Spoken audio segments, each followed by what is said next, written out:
पत्रकार वार्ता में आए आप सभी पत्रकार बंधुओं का स्वागत है। ये संस्था ब्रांडेड थॉट्स जो है वो अभी अपने शैशवावस्था में है। हमने इसको रजिस्ट्रेशन के अप्लाई किया हुआ है और इसका मुख्य उद्देश्य है जो सांस्कृतिक रूप से विघटन हुआ है हमारे समाज का, उसमें एक मुद्दा लेके आने का और तकनीकी रूप से हमारा प्रबंधन जहाँ कमज़ोर होता है उसको रिसर्च करके उससे जुड़े मुद्दों को उठा करके लोगों तक लाना और सरकार तक पहुँचाना। आज इस प्रेस वार्ता का जो हमारा मुख्य उद्देश्य है वो है हमारी कुछ सुझाव हैं सरकार के लिए और समाज के लिए कि उनको हम किस तरह लोगों तक पहुँचाएं और उन पर किस तरह अमल लाया जाए जिससे कि समाज में एकात्मता आए, एकरूपता भी आए और हमारा इतिहास है उसका पुनर्जागरण हो। हमारी वर्तमान सरकार आज़ादी का अमृत महोत्सव मना रही है और ये हम सब जानते हैं कि आज़ादी जितना सुखद अनुभव था उससे ही ज़्यादा पीड़ा और कष्टदायक था विस्थापन, जो हमें बंटवारे में उपहार स्वरूप ही कहा जाए मिला था। जो विस्थापित यहाँ आए थे वो न जाने कितनी ही अपनी स्मृतियाँ, यादों और अस्तित्व को छोड़कर आए थे, लेकिन यहाँ आने के बाद भी उन्होंने संघर्ष किया और अपने अस्तित्व को पाने के लिए लड़ते रहे। आज जो नैतिक न्याय उन लोगों को मिलना था वो नहीं मिल सका था, इसीलिए एक विषय हमने रखा था कि पंजाबी विस्थापित समुदाय को जो नैतिक न्याय मिलना चाहिए उसके लिए क्या समाधान हो। उसको लेके एक वीडियो भी हमने जारी की थी जिसमें स्पष्ट था कि उन्हें सम्मान के तौर पर, एक अस्तित्व की पहचान के तौर पर कुछ भी जमीन जो उनके पास कागज हो उसके आधार पर दी जाए या ऐसे कुछ मुद्दे उनके सामने रखे जाएं जिससे कि उन्हें स्वाभिमान हो और अपनी पहचान अस्तित्व की उनको निकल कर के सामने आए। इसके अतिरिक्त हम सब जानते हैं कि भारत का एक स्वर्णिम इतिहास था, एक ऐसा इतिहास जिसका गुणगान हम आज भी गाते हैं लेकिन उसकी वास्तविकता से रूबरू नहीं रहते हैं। इसको खंडित किया कभी दुर्दांत आक्रांताओं ने तो कभी दूसरे साम्राज्यवादी लोगों ने। आज जिस गौरव से हमें विजय रखा गया उसको हम दोबारा जागृत कैसे करें, उसको हम जन जन तक कैसे पहुंचाएं और जो आने वाली नस्लें हैं वो उसको याद करके किस तरह खुद को गौरवशाली महसूस करें, उसको लेकर हमने इस प्रेस वार्ता का आयोजन किया है जिसमें हमारे कुछ मुख्य आवश्यक बिंदु हैं वो हम आपके सामने रखेंगे। इसके अलावा एक हम ओपन लेटर जारी कर रहे हैं जो हम प्रधानमंत्री, मुख्यमंत्री हरियाणा सरकार, मुख्यमंत्री उत्तर प्रदेश सरकार, प्रतिपक्ष नेता, कांग्रेस प्रदेश अध्यक्ष, भाजपा प्रदेश अध्यक्ष, सबको इसकी प्रतियां हम प्रेषित करेंगे और आप सभी के माध्यम से हम उनसे वक्त की भी मांग करेंगे कि वे हमें वक्त दें और इन विषयों पर हम उनसे जाकर के ये मांग रखेंगे कि समाज के लोगों को जोड़ने के लिए इन्हें हम आगे लेकर आए। अब मैं मुख्य विषय पर आता हूँ जो हमारे कुछ सुझाव हैं कि हमारे आसपास में क्षेत्र में ऐसे बहुत से नाम हैं स्थानों के जिनसे किसी का कोई भावनात्मक जुड़ाव नहीं है, लेकिन यदि उनमें कुछ परिवर्तन किया जाए तो हमारी यादों में हम अपने जो धर्म के लिए, देश के लिए शहीद हुए हैं, जो समाज के महापुरुष हुए हैं, उनकी यादों को चिरकाल तक अपने मानस पटल पर सजो सकते हैं। जैसे फतेहाबाद, अभी हाल ही में हमारे प्रधानमंत्री जी ने वीर साहिबजादों के नाम पर वीर शहीदी दिवस का ऐलान किया है। तो फतेहाबाद जो नगर है उसका नाम यदि हम परिवर्तित करते हैं साहिबजादों के नाम पर तो ये एक अच्छी पहल होगी, उनको सम्मान दिया जा सकेगा उस समाज को और उनकी शहादत को। विष्णु जी को मैं इस विषय पर बात करने की जानकारी चाहता हूँ। तो इसी प्रकार अगला हमारा हास्य का नाम अगर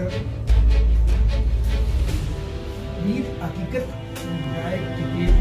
नाम पे अगर करते हैं तो हमारा जो विस्थापित पंजाबी समाज है उनमें एक गौरवपूर्ण इतिहास का अनुभव महसूस करेंगे। इसी हिसाब से अगर हम देखें तो हमारा हिसार के इतिहास को मरोड़ा हो गया है और हिसार शहर महाराजा अगर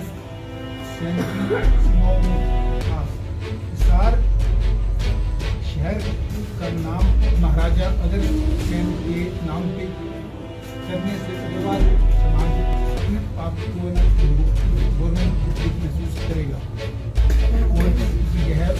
होना भी चाहिए, क्योंकि यही हमारा पुराना इतिहास था। इसी कड़ी में आगे आता है बरवाला शहर। बरवाला से किसी का कोई भावनात्मक जुड़ाव नहीं है। बरवाला शहर का नाम हमारे उपेक्षित वाल्मीकि समाज के महापुरुष के महर्षि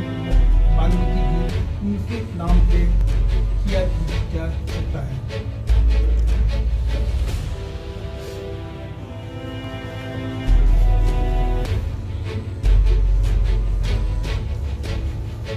ठीक इसी तरीके से इतिहास में प्रजापति दक्ष महाराजा और विश्वकर्मा महाराजा ने, जिन्होंने इतिहास में जो हमारे प्रजापति थे, मानव जाति के, उनके समाज को उनको महिमा मंडित करने के लिए तमाम IITs और ITI का नाम उनके नाम पे करें तो हमारे बच्चे अपनी पुरानी जड़ों से जुड़ेंगे। इसी तरह से नारी शिक्षा और नारी उत्थान में हम महात्मा ज्योतिबा फुले और माता सावित्रीबाई फुले के बलिदान को भुला नहीं सकते। जिन भी महिला पुरुषों का काम किसी की भावना से जुड़ा हुआ नहीं है, उन महिला पुरुषों का नाम माता सावित्रीबाई फुले के नाम पे होता है, जो हमारे बैकवर्ड समाज इसको बहुत अपने आप को महसूस करेगा। इसी कड़ी में आज एम्स और IIM है, लेकिन सबको मालूम है कि चिकित्सा पद्धति भारत में हमारे ऋषियों में ही थी। जितने भारत के एम्स और IIM है, उन सभी के नाम हमारे इतिहास के ऋषि मुनियों के अगर नाम से होते हैं तो दुनिया हमारे पुरानी टेक्नोलॉजी को और भारत को विश्व गुरु के रूप में देखना स्टार्ट करेगी। ऋषि हमारा चाणक्य थे, महर्षि थे, महर्षि च्यवन है, ऋषि और भी बहुत ठीक है। अगर पापना जैसे ये को मिल जाएंगे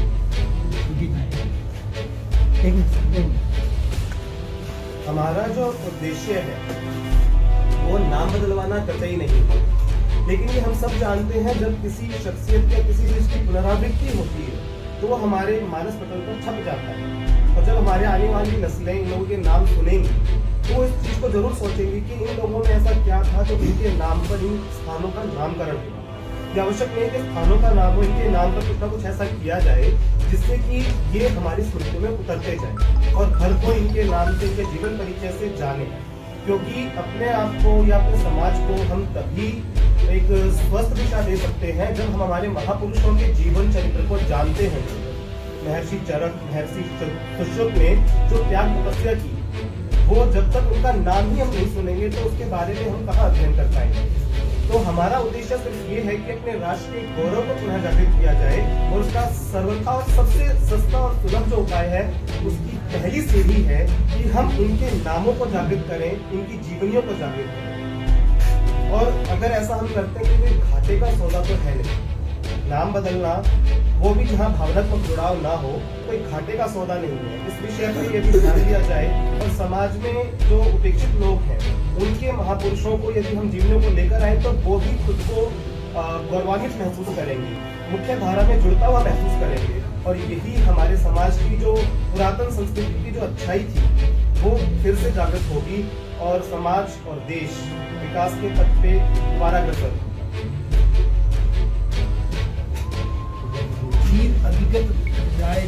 ये कुर्बानी को आज के लोग बहुत कम जानते हैं और इसके बारे में गौरव जी बताइए। वीर हकीकत राय जी जो थे वो पंजाबी समाज से थे। उन्हें धर्म बदलने के लिए किया गया, फोर्स किया गया। तो उन्होंने मतलब धर्म ना बदल के उन्होंने मौत को गले लगा दिया। इसलिए ये इतिहास जो है पंजाबी समुदाय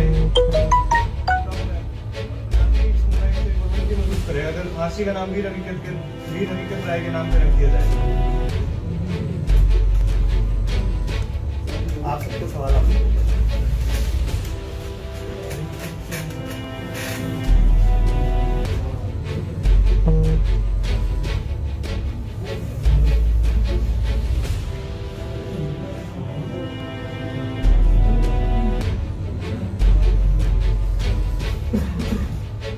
आपके माध्यम से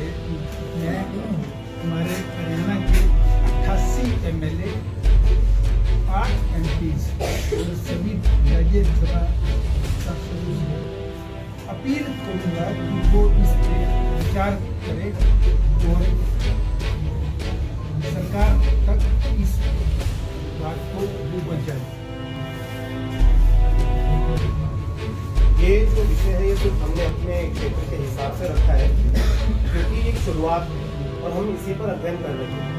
आगे भी इस विषय को विस्तृत किया जा सकता है और जिस प्रकार इस वक्त कुछ कार्यक्रम चल रहे हैं सुभाष चंद्र बोस या शहीदों को याद करने के, उसी तर्ज पर कागजों में या साहित्य में उतार देने से हम हर किसी तक नहीं पहुंच सकते हैं, किंतु धरातल पर उतार देने से ये हर किसी की पहुंच में होंगे और सबके लिए सुलभ होगा कि अपने गौरव को, अपने इतिहास को जान सके। ब्रांडेड फोर्स जो संस्था अपनी इसके बारे में ब्रांडेड फोर्स जो संस्था है इसका मुख्य उद्देश्य ये है कि जो सांस्कृतिक रूप से विघटन हुआ है हमारे समाज का, उस पर अध्ययन करके उसकी जो वास्तविकताएं हैं उन्हें सबके सामने लेके आना और समाज के हर वर्ग को समाज की मुख्य धारा से जोड़ना। इसके अलावा आज भारत एक विकासशील देश है, संसाधनों की कमी तो कतई नहीं है, इसके बावजूद हमें आज भी असुविधाओं का सामना करना पड़ता है। उसको लेकर के रिसर्च करके सरकार को, प्रशासन को हम सुझाव भी देने का प्रयास करते हैं कि किस प्रकार कम संसाधनों के जरिए हम ज्यादा लाभ ले सकते हैं। इसे लेकर के हमने कुछ विषय रखे भी हैं पहले, इसके बारे में हम आपको जो इंफॉर्मेशन हैं वो सर्व कर देंगे। तो इसके जरिए यही हमारा मेन है कि हम तकनीकी रूप से, सांस्कृतिक रूप से हर क्षेत्र में रिसर्च करके समाज के सामने रखें और बदलाव की बयां जो जरूरत है आज विकास के लिए,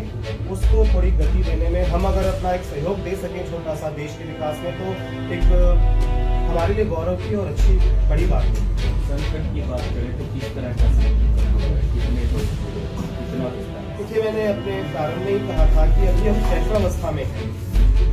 संगठन का शुरुआती चरण है, इसमें धीरे धीरे विस्तार होगा। इसके बारे में आपको कुछ और अन्य जानकारियां हैं वो अशोक जी देंगे। हमारे पास इस संगठन में एक